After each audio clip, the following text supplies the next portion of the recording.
Muy buenas tardes, mi nombre es Eugenio Quintana del Departamento de Estudio del Sistema Eléctrico y esta presentación habla sobre un proceso que está ubicado al final de la puesta en servicio de las unidades generadoras, especialmente y de los equipos de compensación reactiva, que es el proceso de homologación de los modelos dinámicos. Entonces, la agenda de hoy día parte por una introducción en donde vamos a ver a grandes rasgos de qué se trata esto y cuál es el objetivo. Luego vamos a pasar a ver la modelación de un sistema eléctrico de potencia de manera global y luego enfocarnos en la homologación de los modelos dinámicos en particular, explicando sus etapas y qué es lo que se espera como producto final de este proceso. Y finalmente vamos a pasar a los aspectos normativos que norman este proceso. Entonces, partamos con la introducción.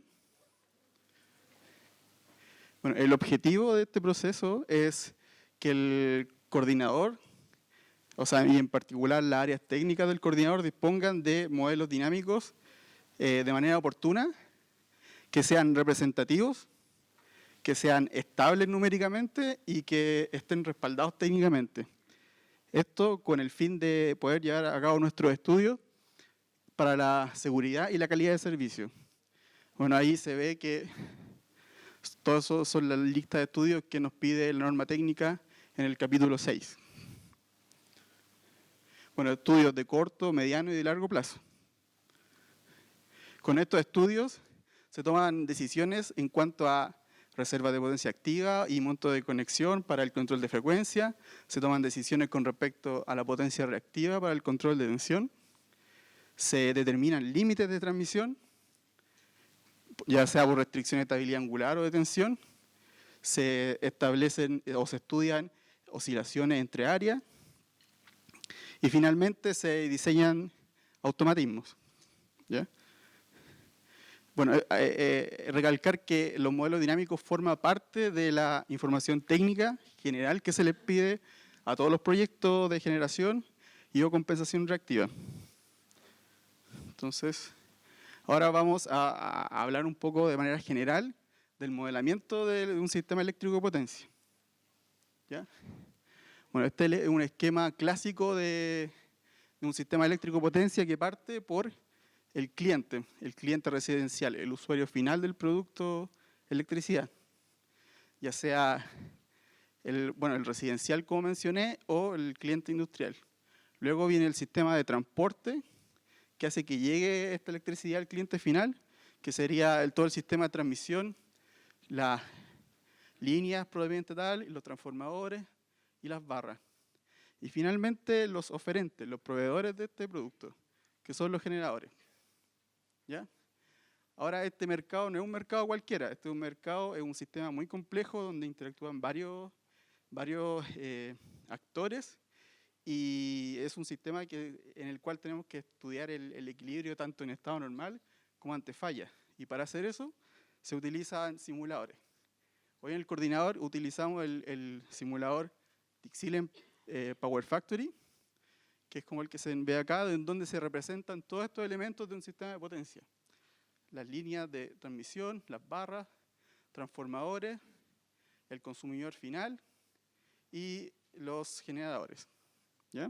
Entonces, y este simulador, y todos los simuladores en general, tienen una estructura de los elementos de red. Y esa estructura se compone o se representa mediante este esquemático donde tenemos la demanda, que hablábamos los clientes residenciales e industriales, la transmisión, que por una parte está compuesto por elementos estáticos como lo son líneas, barras y transformadores, y por otros elementos que son dinámicos, también pueden ser estáticos, que son de compensación de potencia reactiva. Y por otro lado, tenemos los proveedores de la electricidad, que son los generadores. Ahora, a nivel sistémico del sistema eléctrico de potencia, nosotros podemos subdividirlo en varias categorías. Acá hice una división bien general, en la cual establecí dos categorías principales, que son generación sincrónica, o que gira con la velocidad de la red, y asincrónica, o sea, ya sea o no gira con la velocidad de la red, o no gira de ninguna forma. Entonces, dentro de la sincrónica tenemos las tecnologías convencionales, que son las termoeléctricas y las hidroeléctricas. Y en los asincrónicos tenemos los fotovoltaicos, los eólicos, y todos los tipos de eólicos, y los equipos de compensación de potencia activa, que hoy en día conocemos los BESS.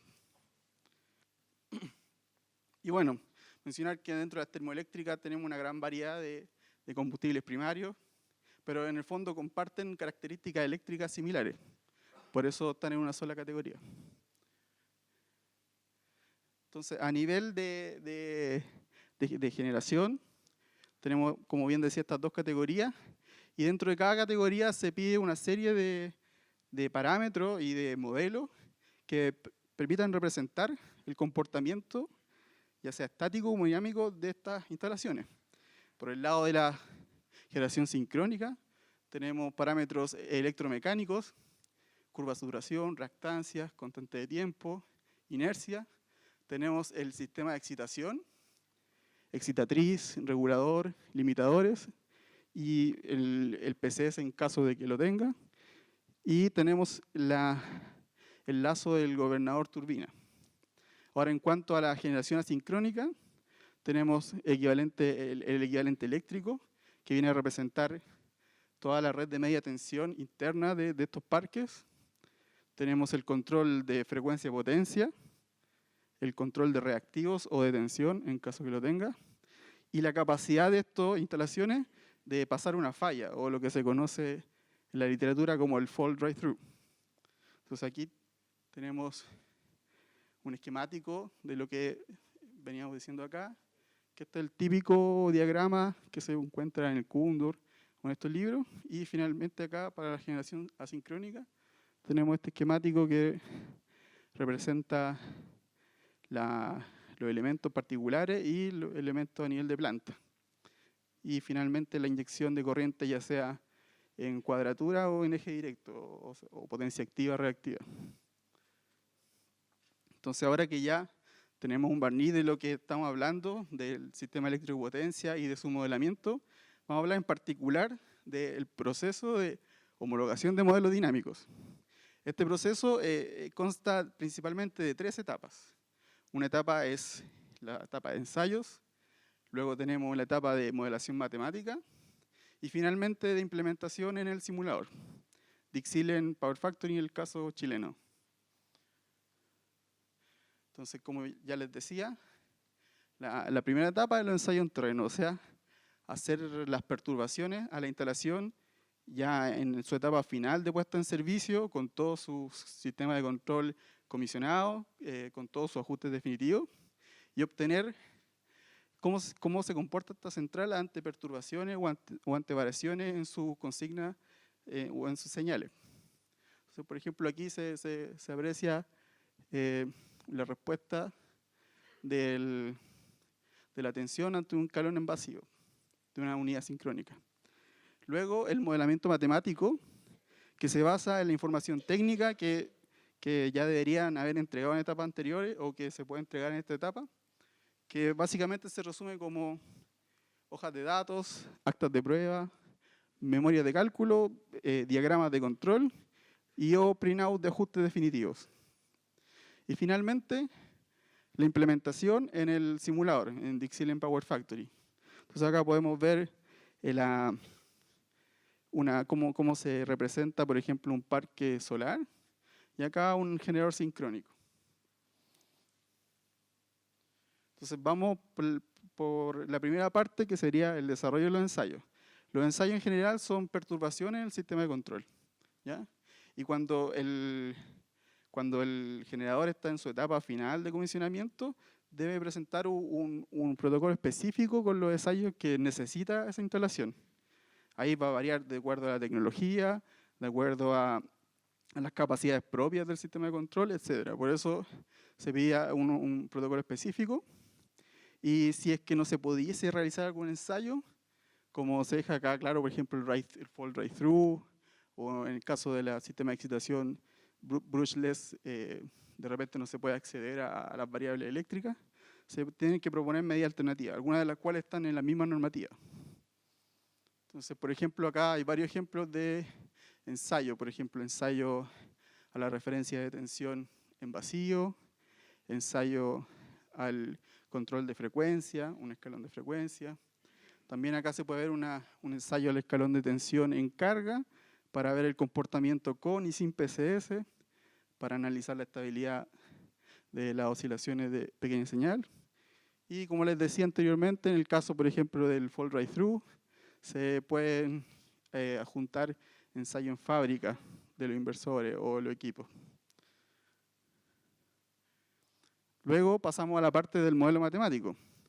El modelo matemático tiene que ser representativo y a la vez funcional. En caso de usar supuestos, se tienen que justificar. Y la información de respaldo, como les decía anteriormente, información que ustedes ya deberían haber entregado en etapas previas de este proceso.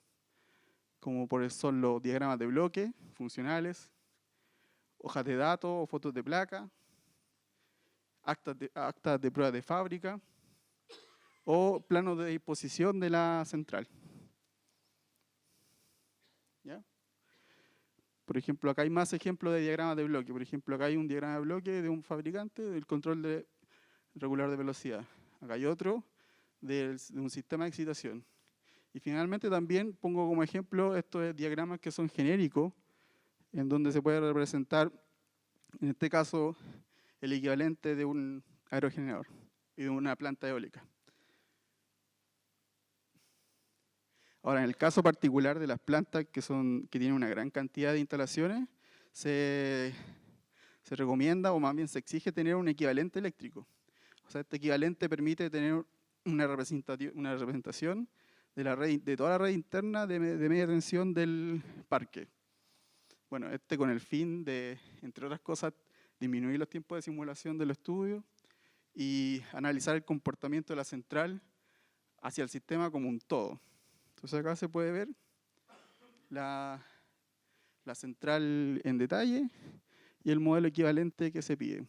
Así es como actúa la central con un PPC que mide potencia, activa, reactiva, tensión, frecuencia y manda las órdenes a cada uno de los inversores, y acá el modelo equivalente que hace lo mismo. Ahí está el modelo equivalente. Ahora, en la etapa final, que es la implementación, ¿qué es lo que se exige? Se exige que una vez implementado el modelo matemático en el simulador de Xylem, se modelen cada ensayo como eventos de simulación. ¿Para qué? Para que nos permita a nosotros comparar que los registros del ensayo se condicen con las simulaciones y permiten validar que el modelo está bien calibrado.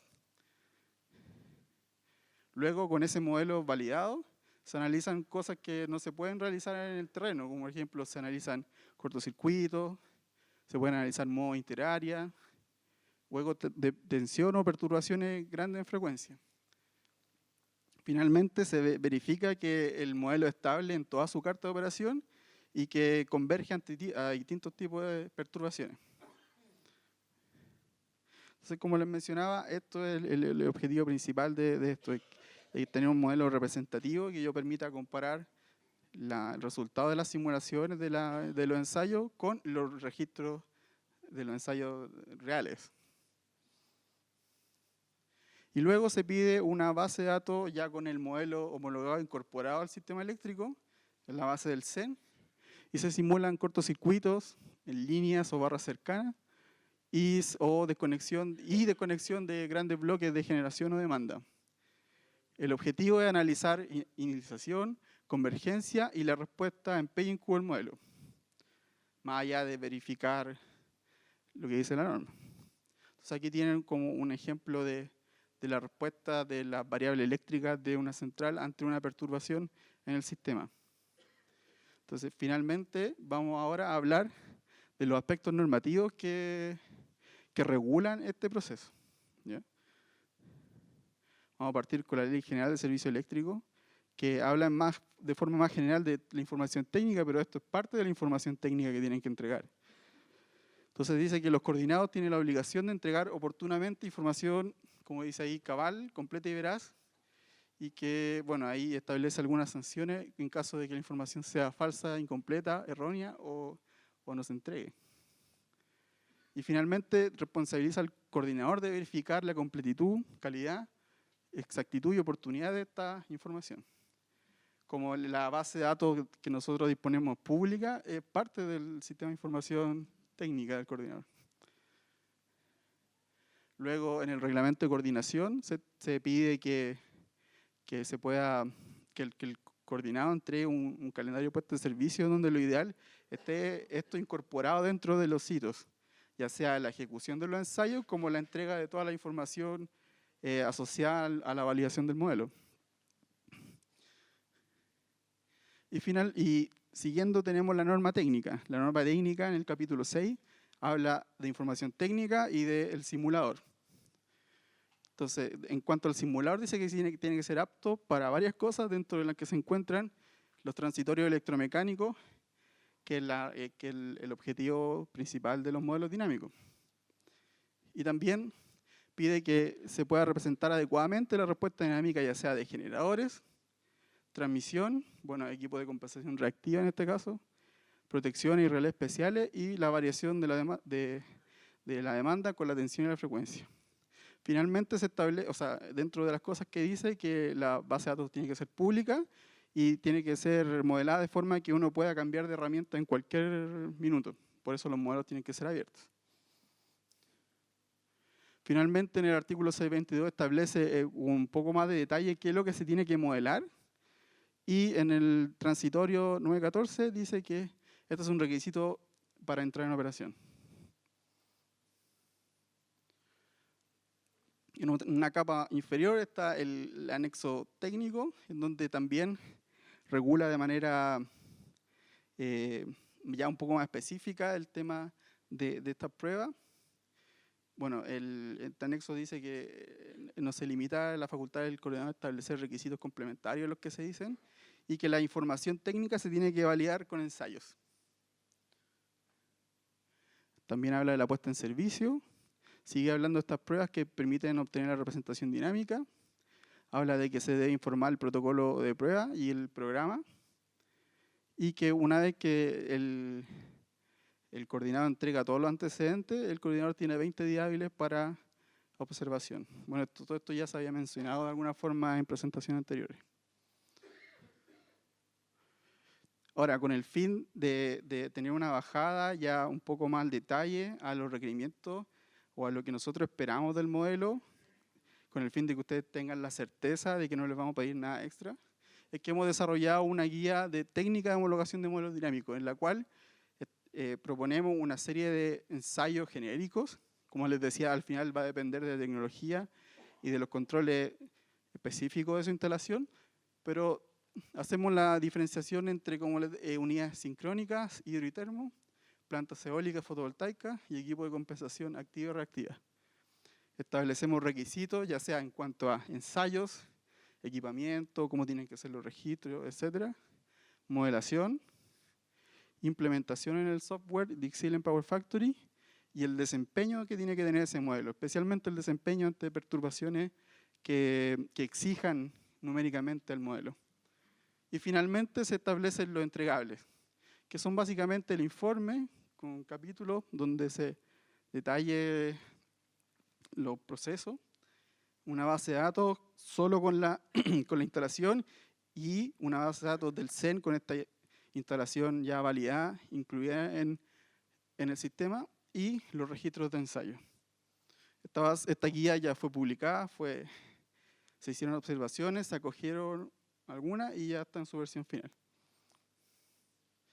Bueno, y finalmente algunas recomendaciones y consideraciones, algunos preparativos que pueden tener en cuenta, cosa de que ya llegando al final de esta etapa no se pillen con sorpresa. Una es que asegurarse de que el fabricante entregue toda la información necesaria para poder desarrollar el modelo dinámico, ¿ya? Eso tiene que hacerlo ya en etapas tempranas del proyecto. Asegurar que los sistemas de control se pueden perturbar y que se pueden registrar las señales de control o las variables eléctricas. O sea, eléctrica, mecánica o termodinámica de interés, dependiendo de la tecnología. Asegurarse también que durante los mismos ensayos hay personal adecuado para resolver cualquier problema que surja dentro del mismo y no tener que volver a repetir o dejar un ensayo pendiente. y que todo el proceso se atrase. Otro antecedente que deben tener en cuenta es que generalmente los consultores se demoran entre que hacen los ensayos y entregar los modelos entre 2 semanas y 5 semanas, dependiendo del consultor y de qué tanto le facilita la información. Nosotros realizamos una revisión de completitud de los antecedentes, que estén todos los antecedentes necesarios para empezar la revisión. Y una vez que enviamos las observaciones, los consultores se demoran entre 1 semana a 1 mes, en promedio, que les sirva después de la operación una vez que la unidad esté en servicio. Eso. Ahora viene la presentación de Gretchen de control de la operación, y luego de eso vendría la ronda de preguntas. No sé si... ¿Cómo prefiere?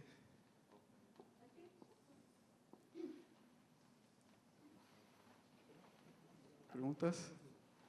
Muchas gracias. Dejamos entonces abierto el micrófono para quien desea hacer una consulta a Eugenia.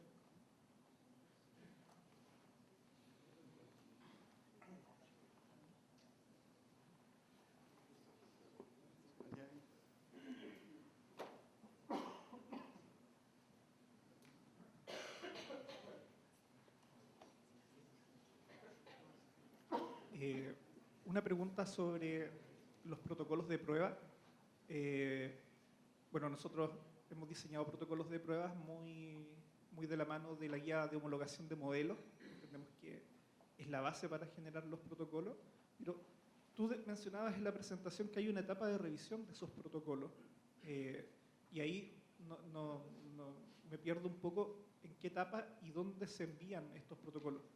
Para, no sé, para una primera validación, un poco para asegurarnos de que lo que estamos pensando como prueba efectivamente esté correcto y después rehacer una prueba es muy complejo, entonces ojalá poder hacer las pruebas de una vez y no tener que rehacerlas porque eso ya implica bastante más tiempo del que uno tiene presupuestado. Sí, bueno, los protocolos, no hay un plazo definido en la norma cuando se tienen que entregar, o sea, idealmente... Ojalá dejarnos 1 o 2 semanas antes de que se realicen los ensayos, y en el fondo es como una especie de seguro, de que una vez que nosotros le decimos que están los ensayos necesarios, ustedes no tengan que volver a repetir alguno o seguir iterando. Ahora eso no implica que quizás durante los ensayos mismos no puedan hacer alguna prueba, y eso, como digo, no se puede asegurar desde antes por parte nuestra. Pero existe la instancia para que nosotros enviemos, por ejemplo... Siempre ha existido. Ya. ¿Y es directo vía correo? ¿Es vía la plataforma? Vía no la sé PGP? si la plataforma te incluye eso, pero pueden, mediante correo, los que han llegado mediante correo. Vale, esa era una de las dudas. Y lo otro, hay que medir una serie de variables eléctricas, pero a veces no todas están disponibles para sacarlas, por ejemplo, de un aerogenerador. Nos pasó un caso alguna vez...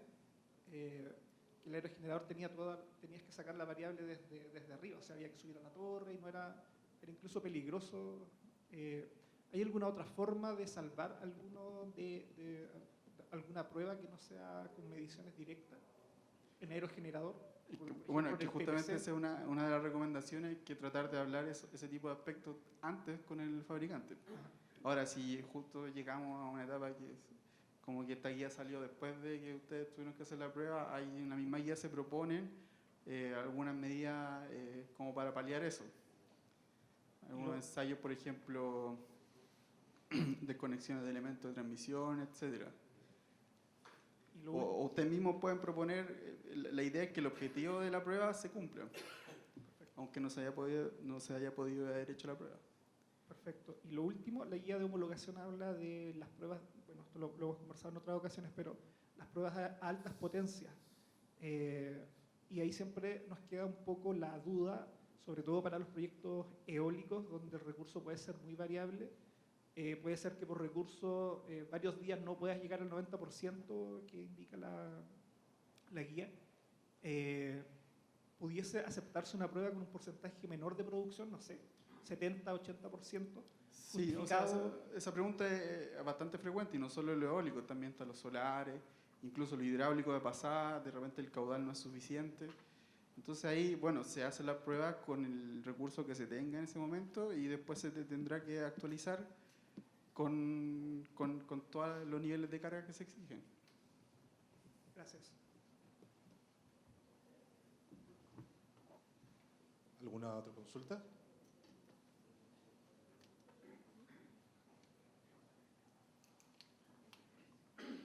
Hola, soy Carlos Álvarez de Huawei y entonces desde el punto de vista del fabricante quería saber los ensayos, las medidas, si van a una base de datos también abierta o eso no sería abierto por el tema de confidencialidad, porque el modelo sí que se usa de librería, se ajustan los parámetros y no hay problema, pero las medidas del fabricante tengo dudas.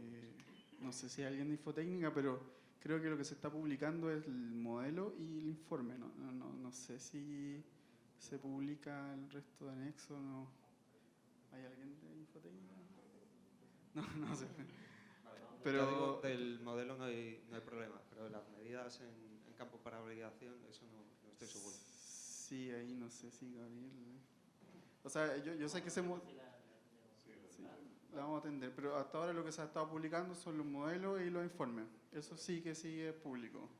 Ahora los anexos, documentación técnica o los mismos registros, no lo sé. No sé. O sea, sí se entrega, pero no sé si se publica. ¿Hay alguna otra consulta? Hola, buenas tardes. Buenas tardes. Una consulta. Cuando contrastas el modelo matemático con las pruebas, ¿tienen algún porcentaje de aceptación? Porque en algún minuto es difícil que la respuesta esté 100% porque se tienen las medidas. ¿Tienen un criterio para eso o dependiendo de la instalación? Sí, eso ha sido motivo de discusión interna y llegamos a un consenso de que se pide, bueno, la misma guía está en el estado régimen permanente, un error de hasta el 2%, pero en el estado transitorio, para nosotros hasta el momento es difícil establecer un criterio. Ahora, lo que sí no es aceptable es que, por ejemplo, las curvas ni siquiera tengan la misma tendencia, o sea que, por ejemplo, en los casos de los limitadores ni siquiera limiten de la misma forma, porque hay varios enfoques para establecer una estrategia de control de limitación. Entonces, lo que estamos aceptando es que en el estado transitorio se parezca la tendencia y en el estado permanente un error ya con duro del 2%. Otra consulta. ¿Se acepta que se empleen modelos ya de librería ajustados o el modelo tiene que ser desarrollado 100% siguiendo todos los lazos de control que establezca el fabricante en su modelo? Lo importante es que el modelo represente la instalación. O sea, lo ideal es que el fabricante te pueda entregar un modelo, ya sea de librería ajustado, porque no siempre el de librería se adapta 100%, de repente hay que hacerle pequeñas modificaciones. Pero como la norma técnica establece que tienen que ser abiertos, una salida ha sido que utilicen modelos de librería abiertos. El más famoso son los de la WEC, la Western Council. Muchas gracias.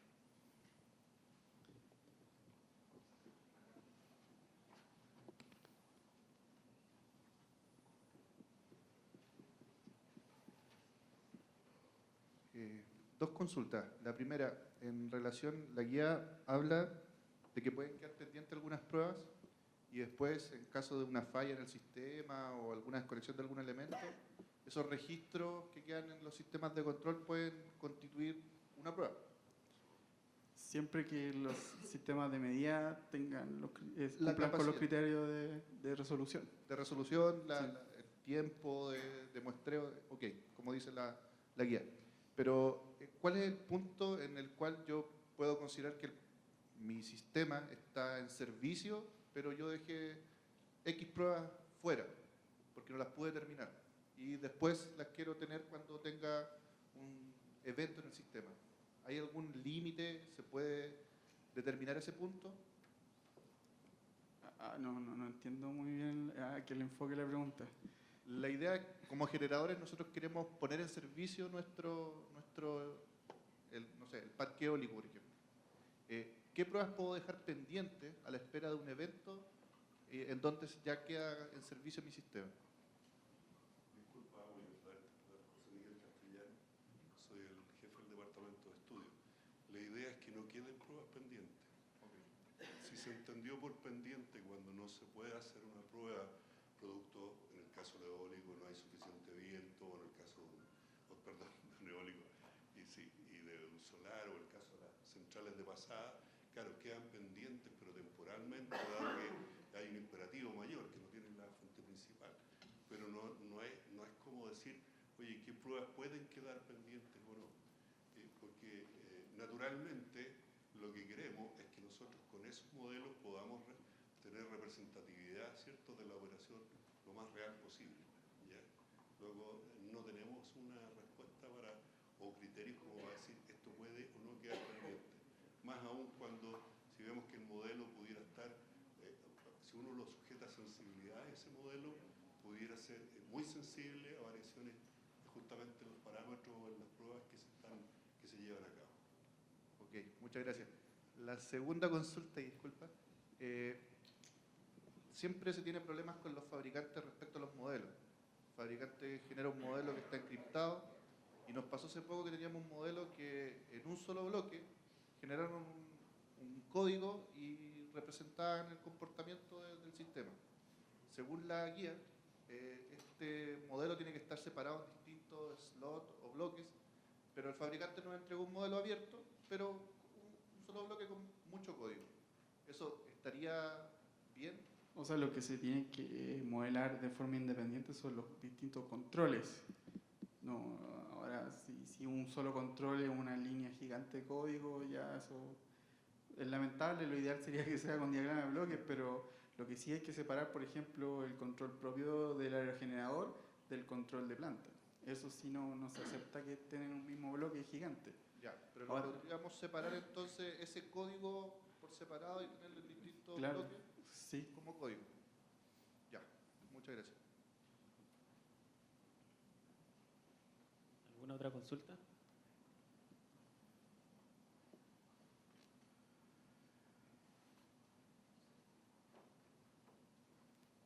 Bien, agradecemos a Eugenio su presentación. Le damos un aplauso.